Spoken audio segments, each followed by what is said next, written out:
Sejam bem-vindos a mais um Saber Direito. Meu nome é Cláudio Farag e o tema da nossa aula, da nossa quarta aula da disciplina Direito Previdenciário são as aposentadorias. Na última aula, nós falamos a respeito do auxílio-doença e auxílio-acidente. Vamos falar sobre as aposentadorias.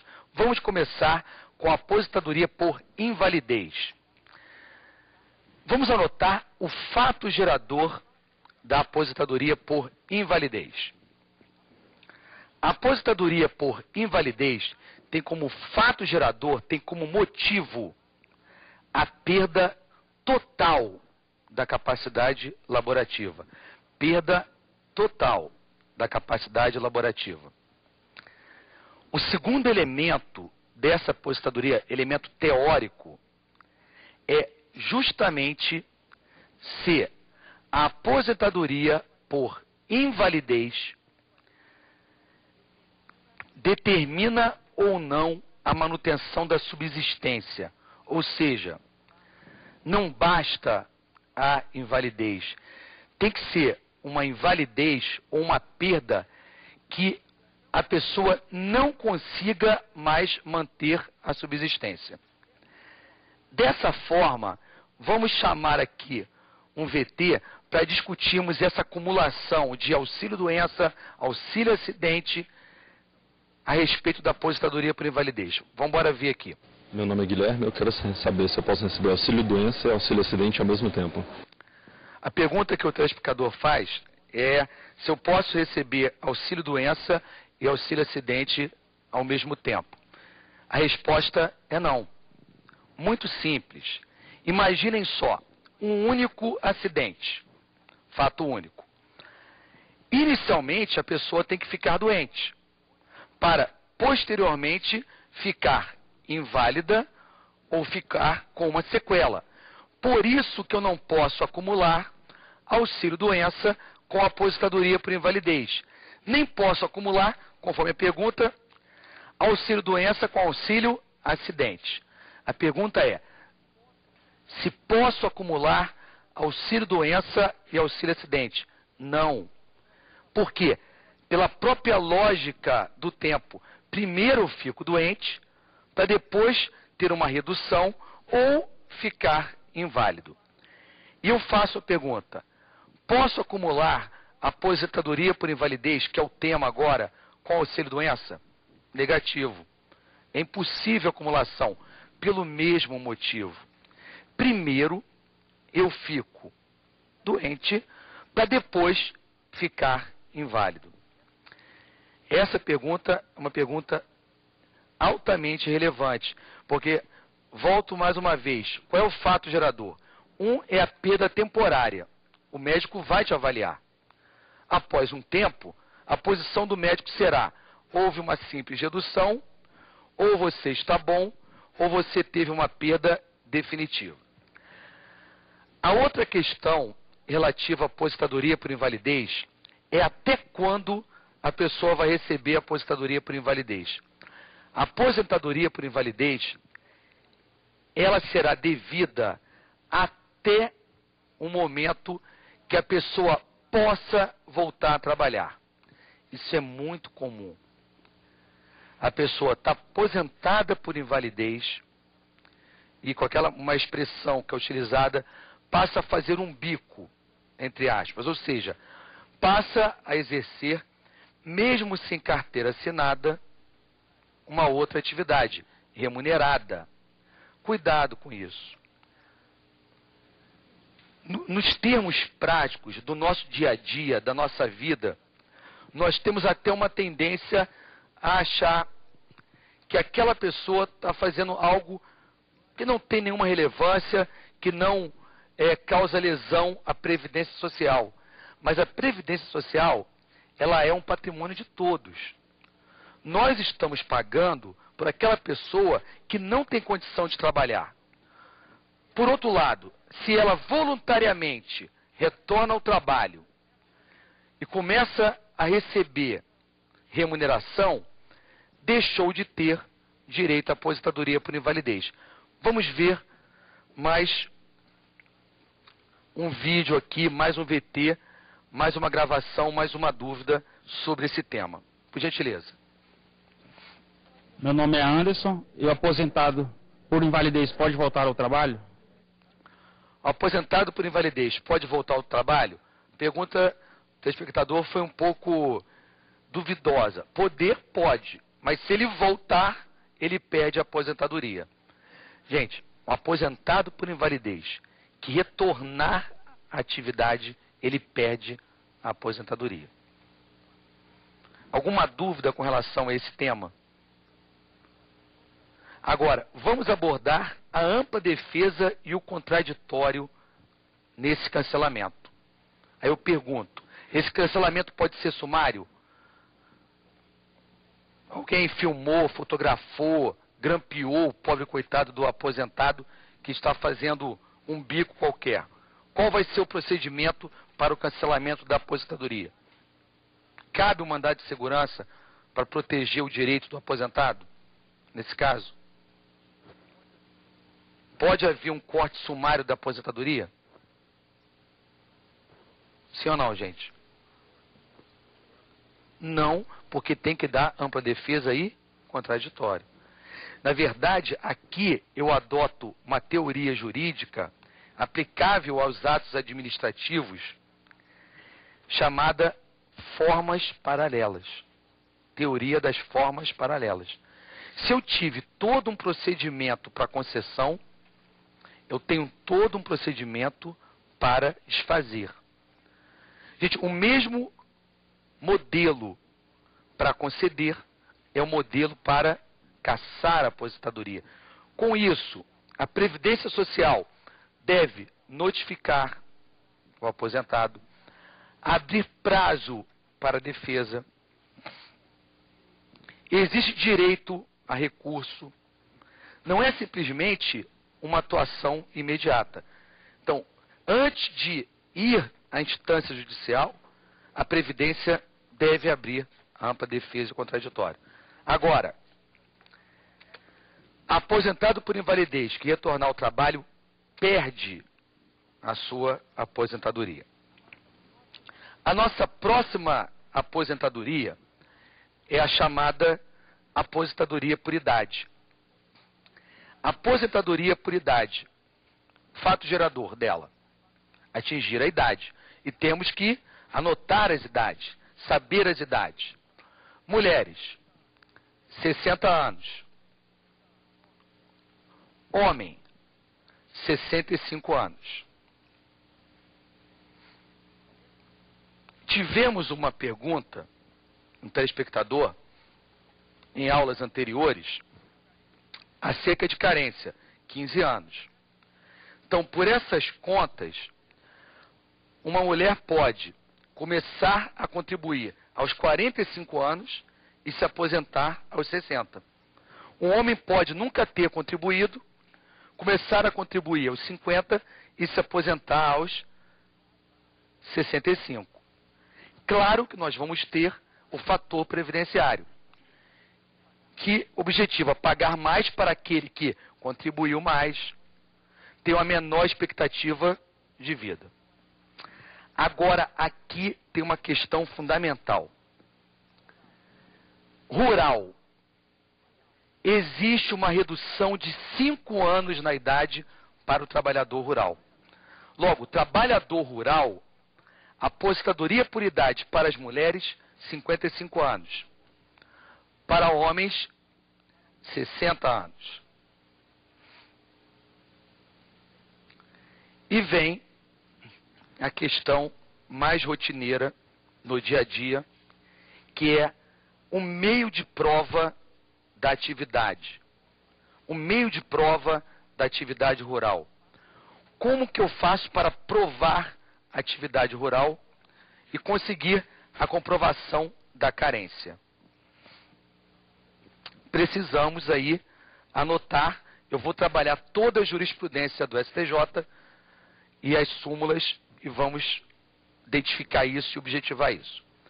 Primeiro tópico, súmula 149 do STJ. É vedada a prova exclusivamente testemunhal. é vedada a prova exclusivamente testemunhal. Para comprovação desse tempo, não se pode ter apenas testemunhas. Requer-se o início de prova material. O que é isso? Um documento. Agora, exemplos de documentos aceitos pelo Superior Tribunal de Justiça, STJ. Vamos anotar, vamos saber. Primeiro documento. Título de eleitor. Anos atrás, a pessoa exerceu atividade rural. Ao se alistar como eleitor, indicou a profissão lavrador. Início de prova. Certificado de reservista. Início de prova. Certidão de casamento. Início de prova. Certidão de nascimento dos filhos. Início de prova. Agora, um tema teórico aqui. Prova emprestada. Não temos prova emprestada no processo civil, no processo penal, no processo do trabalho? E aqui, na Previdência Social? Prova emprestada. O exemplo típico, e temos posição da jurisprudência. É cabível que a mulher use as provas do marido. Por quê? Se analisarmos, por exemplo, as certidões de casamento de 40 anos atrás, era muito comum. Profissão do homem, lavrador, da mulher, doméstica, do lar. Só que, na verdade, ela também ajudava no campo. Então, a mulher pode utilizar os documentos do marido. Outro tópico. Como que eu faço para fazer a contagem? Tem que ser ano a ano? Explico, exemplifico. 1968, título de eleitor. 69, certificado de reservista. Ele não teve documento nenhum. Em 70. Em 71, certidão de casamento. 2 anos sem documento. 74, nascimento dos filhos, certidão de nascimento. Gente, esses anos que eu não tive prova, claro que a jurisprudência reconhece como tempo rural. Pergunta-se, se em 69 alguém era rural, em 71 era rural, o que a pessoa fez em 70 para sobreviver?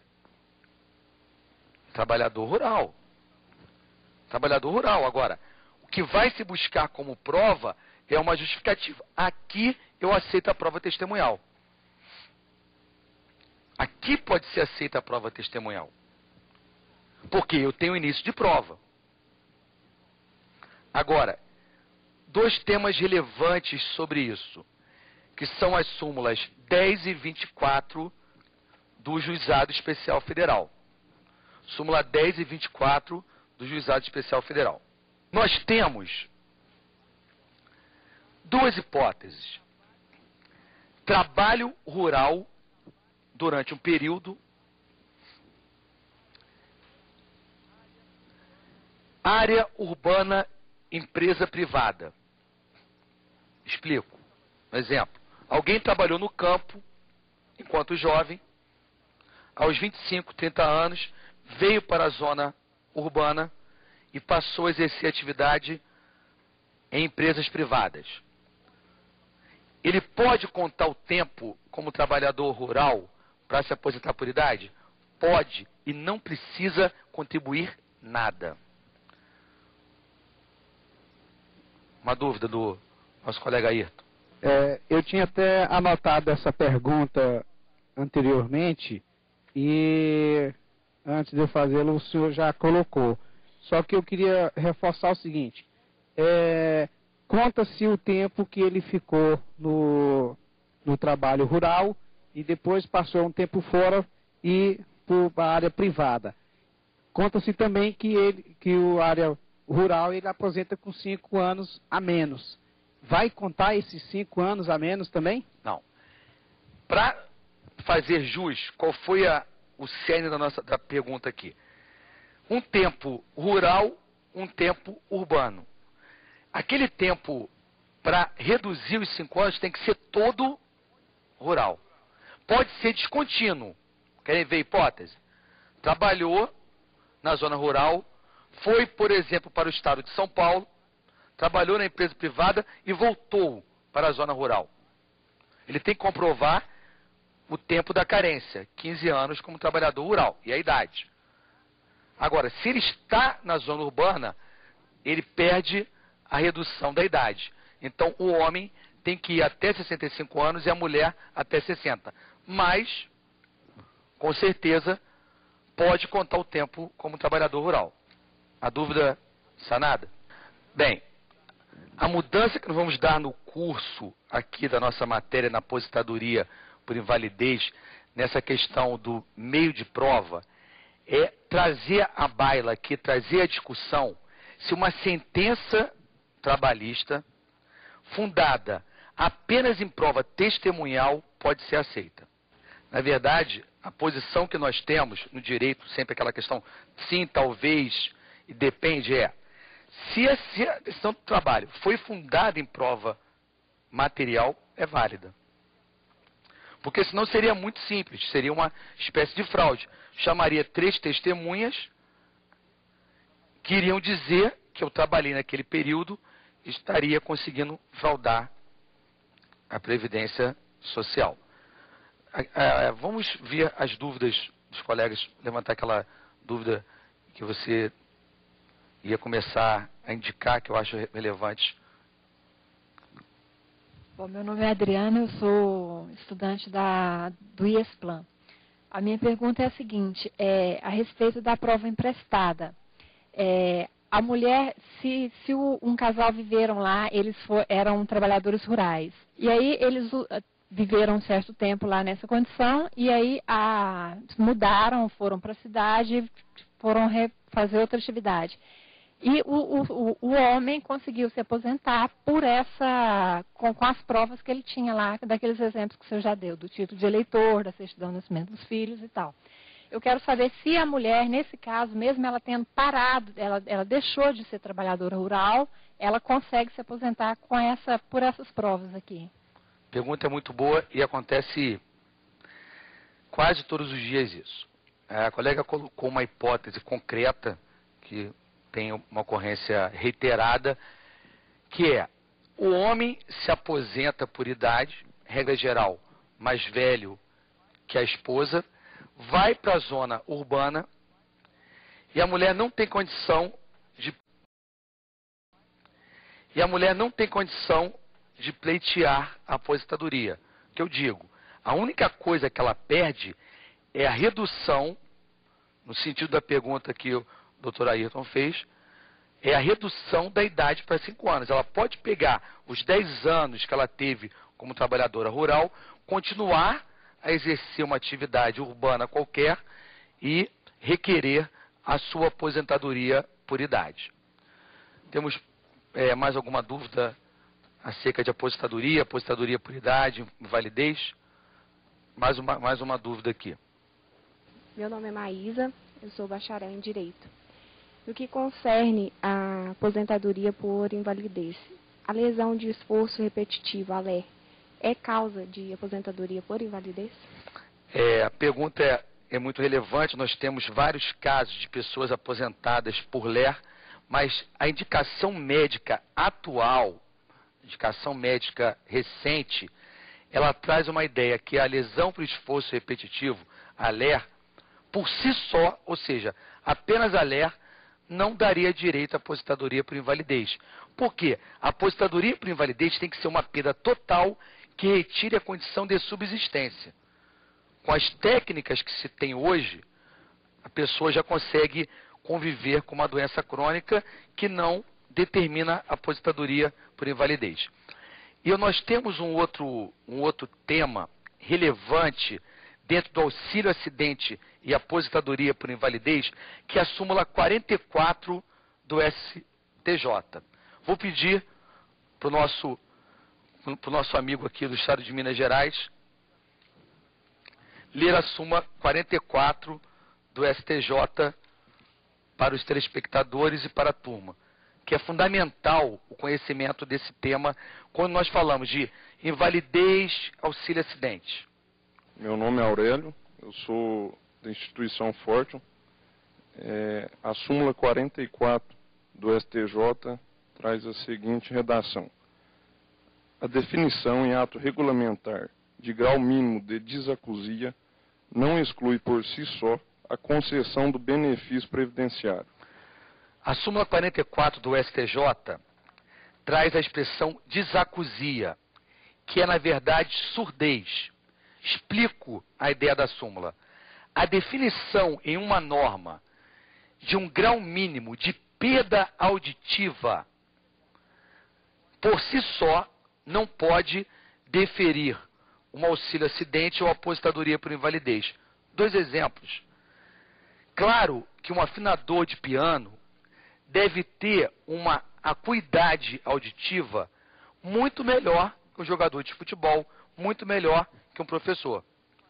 Se eu falo que pagarei o benefício apenas a partir de uma determinada perda auditiva, com certeza eu vou estar excluindo algumas profissões.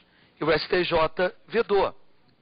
Eu não posso definir um grau mínimo de disacusia, que é perda auditiva, para a concessão do benefício previdenciário.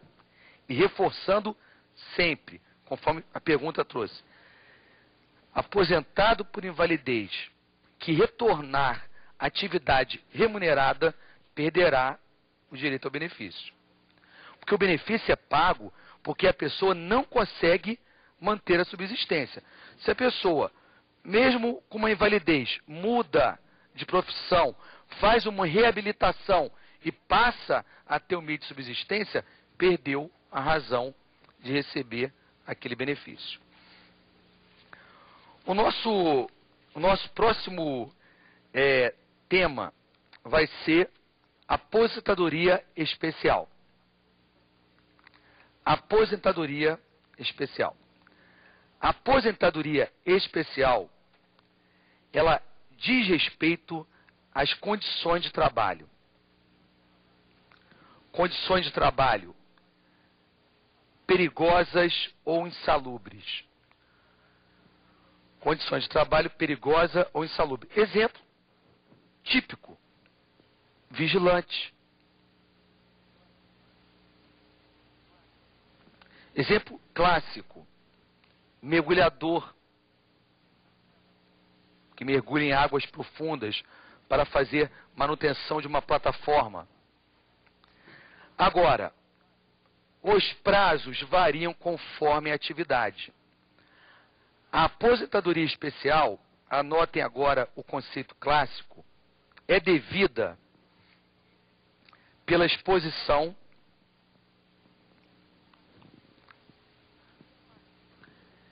permanente e contínua, permanente e contínua,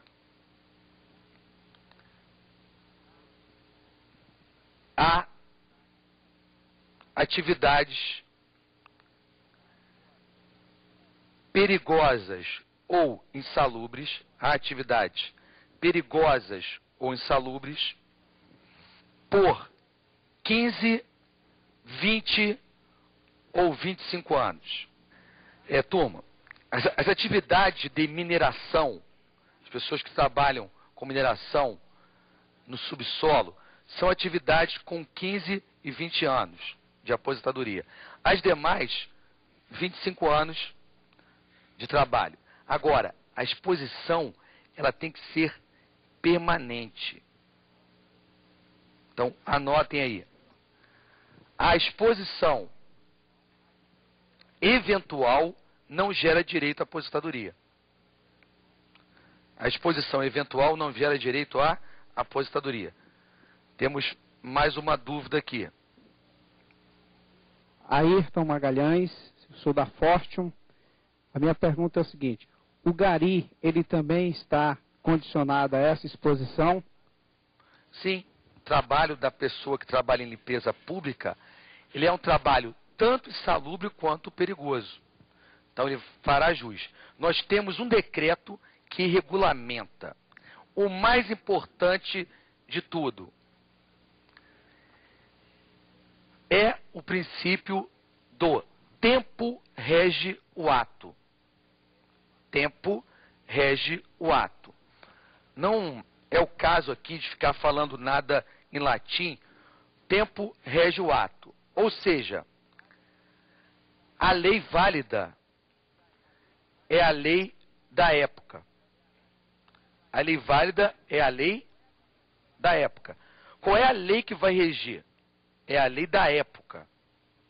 Em 1970, você exerceu durante 5 anos uma atividade que na época era tida como uma atividade perigosa, sujeita à aposentadoria especial.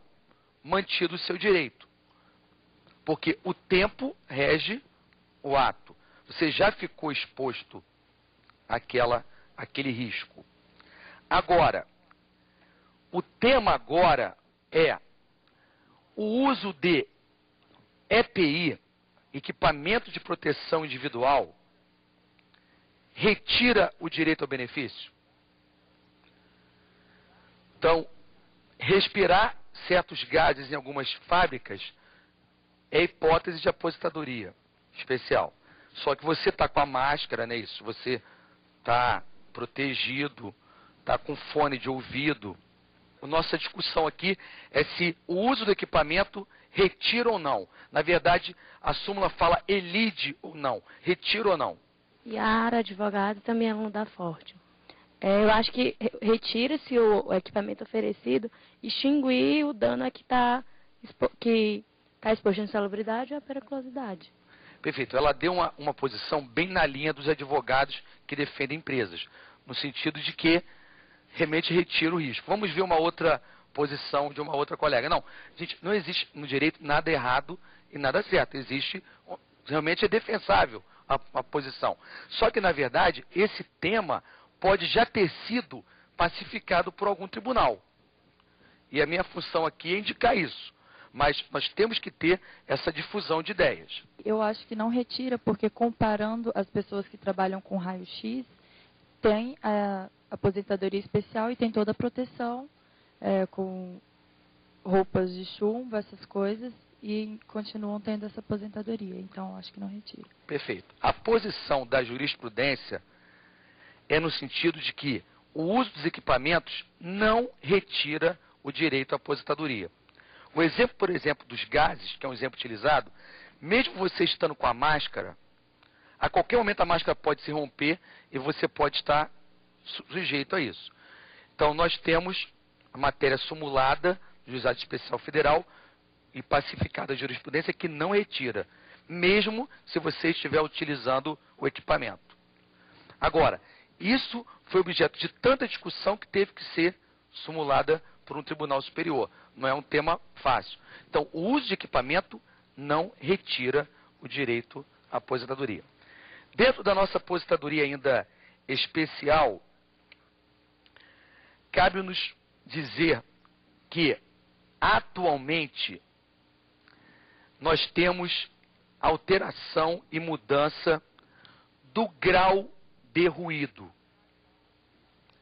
E cabe anotar a seguinte hipótese.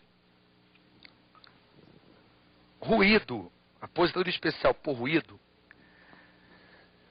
sempre deve ter laudo. Sempre deve ter laudo.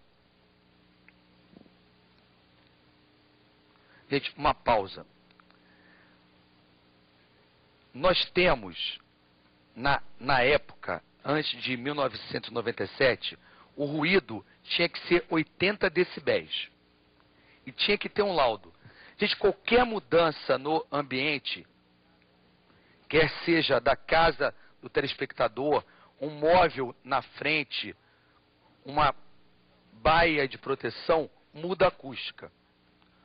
Logo, a medição tem que ser feita naquele ambiente onde foi feito, onde foi exercido o trabalho. Se mudou o layout, ou seja, a forma, não gera direito. Por quê? A medição tem que ser na época. E sempre teve que ter laudo da época. Agora, outras exposições não necessariamente dependiam de laudo na época. É a chamada aposentadoria especial com o mero exercício do cargo. Por exemplo, engenheiro de Minas tinha aposentadoria especial pelo simples fato de ser engenheiro, mesmo se nunca tivesse entrado embaixo de uma mina para fazer o trabalho. Agora, hoje em dia, precisamos de um laudo. O laudo, ele vai ser detalhado, descrevendo as atividades. Agora, se você exerceu atividade antes de 1995, antes da lei 9.032/95, basta comprovar o exercício da atividade, salvo se for ruído. O que eu indiquei, ruído sempre teve que ter laudo. Cabe dizer também que o ruído, nós temos hoje em dia 85 decibéis como o grau de ruído. Já foi 90 decibéis entre 97 e 2003 e já foi 80. Gente, esses 85 decibéis retroagem por ser mais benéfico que os 90? Não, gente. A lei previdenciária não é uma lei penal que retroage em benefício. Eu aplico o princípio do tempo rege o ato. Alguma dúvida sobre a aposentadoria especial? Mais alguma outra dúvida? Perfeito. Vamos antes de falar de aposentadoria por tempo de contribuição, como introdução, vamos ver alguma dúvida sobre acumulação de aposentadorias. Podemos ver mais uma entrevista com o telespectador. Meu nome é Isolino. Eu quero saber se eu posso receber mais de uma aposentadoria. A pergunta do nosso telespectador é uma pergunta difícil. Ela fala de um tema chamado acumulação de aposentadorias, que a gente vai transbordar para acumulação de benefícios. A priori, eu não posso acumular aposentadorias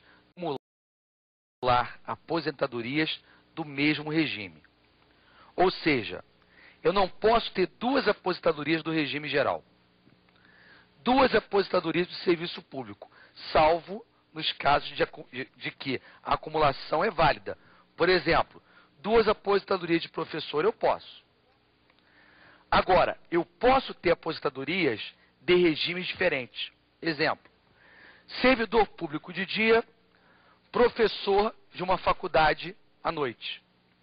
Terá duas aposentadorias. Então a pergunta pode ser que tenha direito à acumulação. E antes de falar da aposentadoria por tempo de contribuição, vamos nos reportar à acumulação de benefícios. O tema mais difícil é a pensão por morte. Pode ser acumulada a pensão por morte? Anotemos a regra. A regra está no artigo 167 do decreto 3048/99, que traz o que pode ser acumulado ou não. Decreto 3048/99. Pensão por morte, anotem. Pode ser acumulada se de regimes diferentes,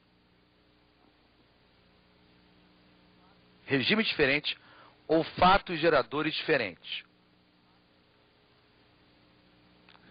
Gente, um exemplo aqui em tom de brincadeira. Pequeno exemplo aqui em tom de brincadeira.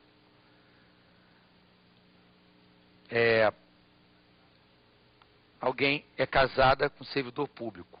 Infelizmente, o servidor público faleceu. Ela está na dúvida entre voltar a namorar um outro servidor público ou um militar. A escolha dela, na visão previdenciária, deve cair sobre o militar. Uma vez que, caso o militar faleça, ela vai poder acumular aposentadoria. A jovem senhora casou-se com o militar. O militar novamente faleceu. Ela está com a dúvida agora entre se casar com o servidor, com outro militar ou com alguém que trabalha na empresa privada. A escolha recairá agora para fins previdenciários na empresa privada, porque ela poderá acumular as 3 pensões, porque são de regimes diferentes. A outra forma são os fatos geradores diferentes. Pode acumular a pensão do filho falecido e do marido falecido. Claro que não é uma pensão, nunca a pensão é bem-vinda, mas ao menos você pode receber a pensão pelo falecimento do filho, se você dependia dele, e pelo falecimento do marido. Agora, vários temas aqui de acumulação nós já sabemos, mesmo sem ler o decreto. Podemos acumular auxílio-doença com auxílio-acidente? Não, por quê? Tem que ser momentos o quê? Diferentes. Perfeito. Posso acumular auxílio-doença com aposentadoria por invalidez? Não, porque primeiro eu fiquei doente para depois ficar inválido. Agora, nós vamos falar do salário maternidade. Uma dúvida aqui. Vamos levantar uma dúvida da nossa bacharel em Direito. Meu nome é Maísa, sou bacharel em Direito pelo Unieuro. Eu gostaria de saber se é facultado ao dependente a escolha da pensão mais vantajosa. A dúvida com relação à vantajosidade tem uma regra. O segurado ou o dependente sempre podem escolher o benefício mais vantajoso. No caso de não poder haver acumulação, sempre poderá haver escolha pelo benefício mais vantajoso. Então a pergunta é que sempre poderá haver a escolha.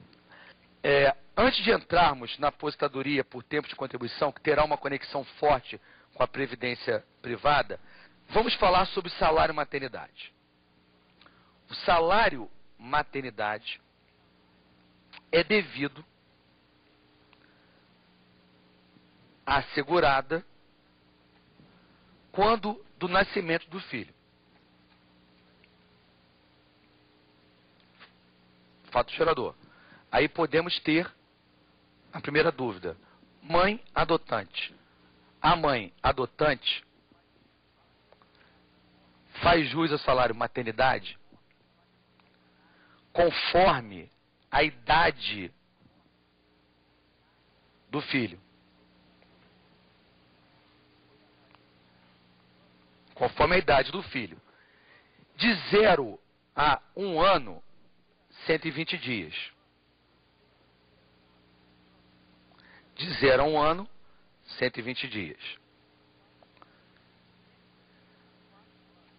De 1 a 4 anos, 60 dias. De 4 a 8 anos, 30 dias. Então, respondendo à dúvida, a mãe adotante faz jus ao salário maternidade, sim. Agora, quem paga o salário maternidade? O pagamento do salário maternidade será feito pela empresa, no caso de empregada ou avulsa, e a empresa vai se reembolsar da Previdência Social, quando a empresa for pagar a sua contribuição. Ou seja, a empregada vai receber normalmente o seu salário. Vai contribuir normalmente com a Previdência Social. A empresa vai efetuar o pagamento. E ela vai descontar o valor pago à empregada quando do recolhimento dela. Ou seja, na prática, quem paga é a empresa. Mas de verdade, quem está pagando é a Previdência Social. Agora, as demais seguradas, contribuinte individual, especial, empregada doméstica, aquelas que pagam com carnê da Previdência, devem requerer diretamente a Previdência Social. O INSS pagará diretamente. Agora, uma coisa que deve ficar clara e bem lembrada.